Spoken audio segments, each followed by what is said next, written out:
Albert Einstein once said, everybody's a genius. But if you judge a fish by its ability to climb a tree, it will live its whole life believing that it is stupid. Ladies and gentlemen of the jury, today on trial we have modern day schooling. Glad you could come. Not only does he make fish climb trees, but also makes them climb down and do a 10-mile run. Tell me, school, are you proud of the things you've done? Turning millions of people into robots, do you find that fun? Do you realize how many kids relate to that fish? Swimming upstream in class, never finding their gifts, thinking they are stupid, believing they are useless? Well, the time has come, no more excuses. I call school to the stand and accuse him of killing creativity, individuality, and being intellectually abusive. He's an ancient institution that has outlived his usage. So, Your Honor, this concludes my opening statement, and if I may present the evidence of my case, I will prove it. Proceed. Exhibit A. Here's a modern-day phone. Recognize it?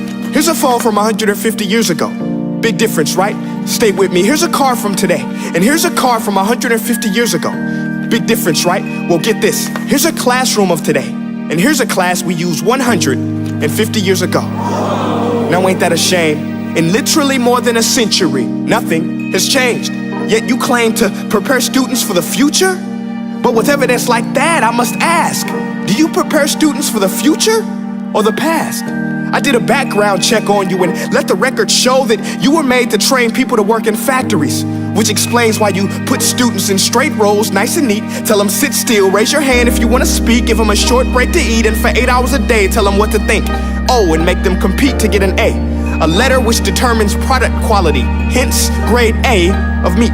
I get it. Back then, times were different. We all have a past. I myself am no Gandhi. But today, we don't need to make robot zombies. The world has progressed. And now we need people who think creatively, innovatively, critically, independently, with the ability to connect. See, every scientist will tell you that no two brains are the same. And every parent with 2 or more children will confirm that claim. So please explain why you treat students like cookie cutter frames or snapback hats, giving them this one-size-fits-all crap. Watch your language. Sorry, Your Honor, but if a doctor prescribed the exact same medicine to all of his patients, the results will be tragic. So many people would get sick, yet when it comes to school, this is exactly what happens, this educational malpractice, where one teacher stands in front of 20 kids, each one having different strengths, different needs, different gifts, different dreams, and you teach the same thing the same way? That's horrific. Ladies and gentlemen, the defendant should not be acquitted. This may be one of the worst criminal offenses ever to be committed. And let's mention the way you treat your employees. Objection. Overruled. I want to hear this. It's a shame. I mean, teachers have the most important job on the planet, yet they're underpaid? No wonder so many students are short-changed. Let's be honest, teachers should earn just as much as doctors, because a doctor can do heart surgery and save the life of a kid, but a great teacher can reach the heart of that kid and allow him to truly live. See, teachers are heroes that often get blamed, but they're not the problem. They work in a system without many options or rights. Curriculums are created by policymakers, most of which have never taught a day in their life. Just obsessed with standardized tests. They think bubbling in a multiple choice question will determine success. That's outlandish. In fact, these tests are too crude to be used and should be abandoned, but don't take my word for it. Take Frederick J. Kelly, the man who invented standardized testing, who said, and I quote, "These tests are too crude to be used and should be abandoned." Ladies and gentlemen of the jury, if we continue down this road, the results will be lethal. I don't have much faith in school, but I do have faith in people. And if we can customize healthcare, cars, and Facebook pages, then it is our duty to do the same for education, to upgrade it, change it, do away with school spirit, because that's useless. Unless we're working to bring the spirit out of each and every student, that should be our task.